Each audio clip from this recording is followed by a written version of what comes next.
कल enforcement directorate की छापेमारी और रेड पंजाब के कई इलाकों में हुई। मोहाली में, लुधियाने में, कई जगहों पर ईडी ने रेड करी। इल्लीगल सैंड माइनिंग यानी कि नाजायज रेते की चोरी, रेता खनन की रेड, उस सिलसिले में, उस मसले में रेड हुई। और रेड पंजाब सूबे के मानयोग मुख्यमंत्री चरणजीत सिंह चन्नी के अपने भतीजे के घर पे हुई, अपने भतीजे के ठिकानों पे हुई। कल इस ईडी की रेड में यह सामने आया कि भूपिंदर हनी जी, ये हमारे पंजाब सूबे के मानयोग मुख्यमंत्री चन्नी साहब के भतीजे हैं, उनके रिश्तेदार हैं। उनके घर पे मोहाली में, उनके अड्डों पे, ठिकानों पे लुधियाने में और कई जगह रेड हुई। अभी इन्फोर्समेंट डायरेक्टरेट की ओर से ऑफिशियल पंचनामा या एक सर्कुलर की क्या क्या चीजें बरामद हुई हैं औपचारिक तौर पे नहीं आया है, लेकिन जो अखबारों में छपा और सूत्रों के हवालों से पता लगा है वो ये है कि अभी तक इस रेड में, जो रेड आज भी चल रही है, कल सुबह से चल रही है, कल पूरा दिन चली, आज भी चल रही है, हो सकता है आगे भी चले, इसमें 10 करोड़ रुपए से भी नकद कैश, 10 करोड़ रुपए से भी नकद कैश बरामद हुआ है। चन्नी साहब के भतीजे के अपने घर से करोड़ों रुपए के कैश को बरामद किया गया है। 56 करोड़ रुपए की, 56 करोड़ रुपए की एंट्रियां, बैंक एंट्रियां अभी तक पकड़ी जा चुकी हैं। लाखों रुपए का, बता रहे हैं शायद 21-22 लाख रुपए का गोल्ड यानी कि सोना बरामद हुआ है।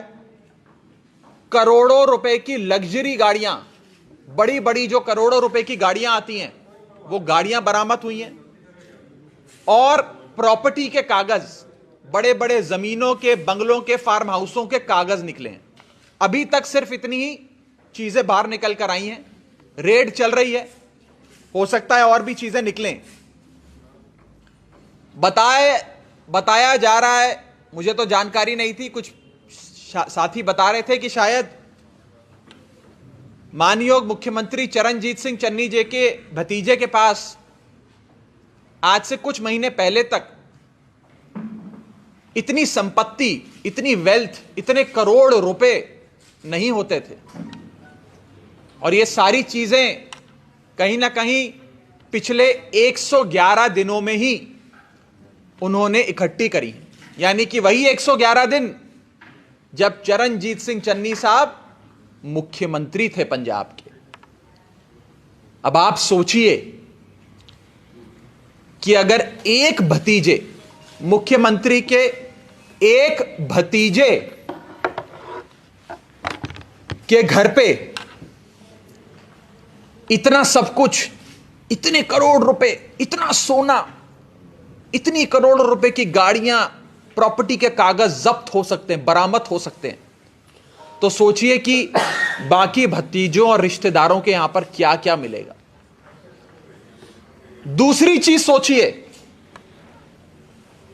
कि अगर रेड अभी तो भतीजे पे हुई चन्नी साहब के, और उस भतीजे के पास करोड़ों रुपए मिल गए, नकद मिल गए, अगर यह रेड चन्नी साहब के अपने घर पर हो जाती तो सोचिए कितने करोड़ रुपए, कितनी संपत्ति मिलती। और तीसरी चीज सोचिए कि अगर चरणजीत सिंह चन्नी साहब 111 दिन की बजाय 5 साल पंजाब सूबे के मुख्यमंत्री रहे या रहे होते तो कितनी बेशुमार दौलत वो भ्रष्टाचार करके कमा सकते थे, कितनी उन्होंने कमाई होती। अगर 111 दिन में उनके भतीजे के घर से 10-10 करोड़ रुपए सोने, गाड़ियां, 56 करोड़ की बैंक एंट्रियां, कागजात प्रॉपर्टी के मिल रहे हैं। सिर्फ 111 दिन में अगर इतना कमा लिया तो 5 साल में चन्नी साहब कितना कमाते, ये सोचिए। ये 3 चीजें आज सोचने वाली हैं। ये आपको भी सोचनी है, पंजाब की आवाम को, और हमको भी सोचनी है। क्या हम ऐसा पंजाब बनाना चाहते हैं जिस सूबे के मुख्यमंत्री पर नजायज रेते के खनन, नजायज रेते की माइनिंग के चोरी के आरोप लगे, उसके परिवार वालों के घरों से करोड़ों रुपए लगे मिले? क्या फर्क रह गया? मैं आपसे पूछता हूं, क्या फर्क रह गया बादलों में और चन्नी साहब में? क्या फर्क है? जब इनकी सरकार होती थी तो इन्होंने अपने 7 स्टार होटल बना लिए, ट्रांसपोर्ट माफिया से लेकर केबल टीवी माफिया शुरू कर दिया। अब चन्नी साहब की सरकार आई तो वो खुद रेता माफिया बनके करोड़ों रुपए कमा रहे हैं। बड़ी बड़ी एजेंसियों की रेडें इन पे हो रही हैं। क्या फर्क रह गया बादलों में और चन्नी साहब में? ये मैं आज पूछना चाहता हूं। और हमारे कुछ 2-3 सवाल हैं। पहला सवाल कि कहां से चरणजीत सिंह चन्नी साहब के भतीजे के पास करोड़ों रुपए, 56 करोड़ की बैंक एंट्रियां, लग्जरी गाड़ियां, प्रॉपर्टी के कागजात, इतना सारा पैसा, इतनी सारी दौलत कहां से आई? पहला सवाल। दूसरा सवाल, चन्नी साहब के परिवार में और कौन कौन है जिसके पास इतनी बेशुमार दौलत पिछले 111 दिन में, मुख्यमंत्री के 111 दिन के कार्यकाल में आई? मेरा तीसरा सवाल, अगर यह बात सही है कि यह सारा पैसा उन्होंने 111 दिन में कमाया है, अगर यह बात सच है, अगर इसकी पुष्टि होती है, तो यह बताएं कि 111 दिन में अगर भतीजे ने इतना कमाया है तो मुख्यमंत्री साहब ने कितना कमाया? और बताएं कि अगर 111 दिन में इतनी बेशुमार दौलत कमा ली तो कहीं चन्नी साहब 5 साल मुख्यमंत्री रह जाते तो कितना कमा लेते? ये सारी चीजें आज मैं पंजाब सूबे के मानयोग मुख्यमंत्री चरणजीत सिंह चन्नी, कांग्रेस पार्टी की अध्यक्षा सोनिया गांधी जी, कांग्रेस पार्टी के बड़े नेता राहुल गांधी जी और कांग्रेस पार्टी के पंजाब प्रधान नवजोत सिंह सिद्धू से पूछना चाहता हूं। सिद्धू साहब अभी थोड़ी देर पहले प्रेस कॉन्फ्रेंस कर रहे थे, लगातार बोलते आए, मैं पंजाब की बात करता हूं, मैं पंजाब के मुद्दों पे खड़ा हूं, या तो पंजाब रहेगा या सिद्धू रहेगा, न जाने क्या क्या बोलते हैं। मैं सिद्धू साहब से पूछना चाहता हूं, सिद्धू साहब, आपके मुख्यमंत्री के रिश्तेदारों के घर छापेमारी हुई, करोड़ों रुपए के कैश की जब्त हुआ, सीज हुआ। आप मुझे बताएं कि आप क्या कहना चाहते हैं इस बारे में। और जो लोग ये सवाल करेंगे, मुझे पता है ये सवाल आएंगे कि आप लोग आम आदमी पार्टी वाले तो हमेशा से विरोध करते आए सीबीआई की रेड का, इन्फोर्समेंट डायरेक्टरेट की रेड का, क्योंकि रेडें तो अरविंद केजरीवाल जी से लेकर आम आदमी पार्टी के मंत्रियों पर भी हुई, रेडें हम सब पर हुई। तो क्या आज हम केंद्र सरकार के साथ होकर यह बात कह रहे हैं? अगर यह सवाल किसी के मन में आता है तो मैं उसका जवाब सीधे तौर पे देना चाहता हूं कि नरेंद्र मोदी जी की सरकार ने हर एजेंसी को आम आदमी पार्टी के लोगों पे छोड़ा, अनलीश किया। All instruments of the state were unleashed on Arvind Kejriwal. And जब जब अरविंद केजरीवाल जी पर, उनके मंत्रियों पर, उनके विधायकों पर कभी भी कुछ ऐसी रेड हुई, 10 मफलर से ज्यादा कुछ नहीं मिला। और यहां पे चन्नी साहब के रिश्तेदारों के घरों पे करोड़ों रुपए बरामद होते हैं। जब अरविंद केजरीवाल पे हमारे प्रधान अरविंद केजरीवाल जी पर रेड होती है तो सीबीआई 10 मफलर बरामद करता है, और चन्नी साहब के भतीजे के घर पे रेड होती है तो सीबीआई 10 करोड़ रुपए बरामद करता है। यह फर्क है आम आदमी पार्टी में और कांग्रेस पार्टी में। मैं ये चीज साफ तौर पे आज कांग्रेस पार्टी के सामने रखना चाहता हूं, पंजाब की आवाम के सामने रखना चाहता हूं। इस सिलसिले में किसी भी साथी का कोई सवाल हो तो आप। राघव जी, एक सवाल है।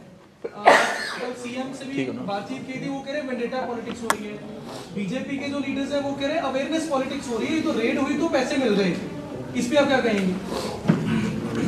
देखिए मैं ना बीजेपी ने क्या कहा ना कांग्रेस ने क्या कहा उसका समर्थन करता हूं। हम तो अपनी बात कह रहे हैं, हम तो दूर से खड़े इस पूरे प्रकरण को देख रहे हैं। अच्छा, मैं एक चीज कहना भूल गया, अच्छा किया कि आपने मुझे याद करा दिया। आज से कुछ हफ्ते पहले आम आदमी पार्टी, मैं खुद चमकौर साहब हलके, जो मुख्यमंत्री चरणजीत सिंह चन्नी साहब का अपना हलका है, उसमें जाकर कैमरों के सामने लाइव रेड कर कर मैंने एक्सपोज किया था, आम आदमी पार्टी ने यह एक्सपोजे किया था कि कैसे चन्नी साहब के अपने हलके में इलीगल सैंड माइनिंग चल रही है। दरिया के किनारे चमकौर साहब हलके में, चन्नी साहब के अपने हलके में नाजायज रेते की चोरी चल रही है। जंगलात विभाग की वो जमीन है लेकिन वहां नाजायज रेता चोरी चल रही है। ये हमने खुद कैमरे पे एक्सपोज किया था। तब चन्नी साहब ने मुझे गालियां दी, मेरे नेता अरविंद केजरीवाल जी को गालियां दी, लेकिन जवाब नहीं दिया। आज हमारी वो रेड, हमारा वो एक्सपोजे कहीं ना कहीं पत्थर की लकीर साबित हुआ है, और आज इलीगल सैंड माइनिंग के केस में चन्नी साहब के रिश्तेदारों के घरों से करोड़ों रुपए बरामद हो रहे हैं। सर, रणदीप सुरजेवाला जी कह रहे हैं कि ईडी का नया नाम है इलेक्शन डिपार्टमेंट। अगर ऐसी रेड हो रही है उनके रिलेटिव पे, उसमें सीएम का कोई नहीं है। अगर ये रेड पॉलिटिकली मोटिवेटेड है, मान लेते हैं, फर्ज करते हैं कि ये रेड राजनीतिक कारणों से, क्योंकि चुनाव पास हैं, सियासी कारणों से कराई जा रही है, तो इस रेड में 10 करोड़ रुपए कहां से आ गए भाई? इस रेड में 56 करोड़ की एंट्रियां कहां से आ गई भाई? इस रेड के अंदर करोड़ों रुपए की लग्जरी गाड़ियां कहां से आ गई भाई? इस रेड में फार्म हाउस और बड़े बड़े होटलों के कागजात कहां से आ गए?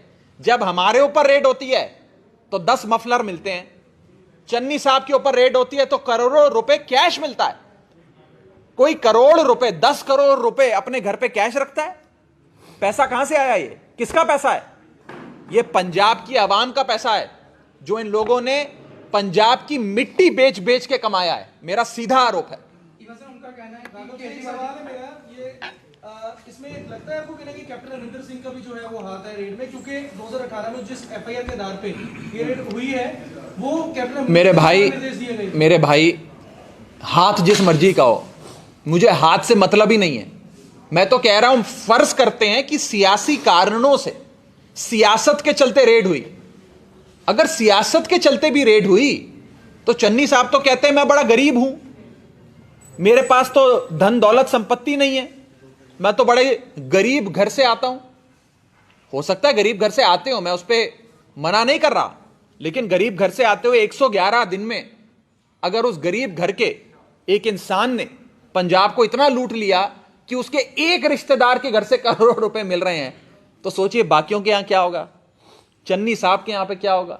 ये सवाल खड़े होते हैं। मैं मान लेता हूं कि सियासी कारण है, मैं मना नहीं कर रहा, पर फिर पैसा कहां से आया? सियासी कारणों से, जब पॉलिटिक्स के चलते जब अरविंद केजरीवाल जी पे रेड होती है तो 10 मफलर मिलते हैं, और जब चरणजीत सिंह चन्नी साहब के रिश्तेदार के घर रेड होती है तो 10 करोड़ रुपए मिलते हैं। यह फर्क है। सर, अभी का बयान आया कि केजरीवाल जी ने दिल्ली में चौटाला मॉडल को अपनाया शराब को लेकर, और किसने बोला है? केजरीवाल जी ने दिल्ली में, नहीं बयान और केजरीवाल जी ने पोंटी चड्डा मॉडल भी अपनाया हुआ है दिल्ली में। क्या इस पे मैंने जवाब देना? बोलने दीजिए। रणदीप जी न जाने क्यों ऐसे बयान दे रहे हैं। मैं रणदीप जी से कहूंगा, अपनी पार्टी जो उनकी पंजाब में पूरी तरीके से बिखर चुकी है, सिद्धू चन्नी से लड़ते हैं, चन्नी झाकड़ से लड़ते हैं, झाकड़ प्रताप बाजवा से लड़ते हैं, प्रताप बाजवा फतेहचंद बाजवा से लड़ते हैं, कोई राजा वरीन से लड़ता है, कोई सिद्धू मूसेवाला से लड़ता है। ये आपस में लड़ाइयाँ जो चल रही हैं कांग्रेस की, सुरजेवाला साहब जिनकी मैं बड़ी इज्जत करता हूँ, वो पहले कांग्रेस की लड़ाइयाँ सुलझाएं, उसके बाद हमसे सवाल करें। ये जो पैसा रिकवर हुआ है 10 करोड़, आपको क्या लगता है क्योंकि ये इलेक्शन में ये सारा पैसा जो है देखिए, ये कहाँ यूज होना था, ये तो जिस शख्स की दौलत है, जिस शख्स ने ये पैसा कमाया नाजायज काम करके, वो बताएगा, मैं नहीं बता सकता। लेकिन वो शख्स जिसे मुझे बताया जा रहा है कि चन्नी साहब के मुख्यमंत्री बनने से पहले उसके पास इतनी धन दौलत संपत्ति नहीं थी, इतना पैसा नहीं था, इतनी दौलत नहीं थी। 111 दिन चन्नी साहब मुख्यमंत्री रहे और 111 दिन में उसके पास इतनी संपत्ति आ गई, इतनी दौलत आ गई। कहां से आई? 111 दिन में ऐसा क्या हुआ, ये मैं पूछना चाहता हूं, या आप सब सोचे। तो इसका मतलब तो ये हुआ ना कि चन्नी साहब ने 111 दिन में बादलों को और कैप्टन साहब को भी करप्शन में पीछे छोड़ दिया, बहुत पीछे छोड़ दिया, और बड़ी लंबी लकीर खींची है चन्नी साहब ने।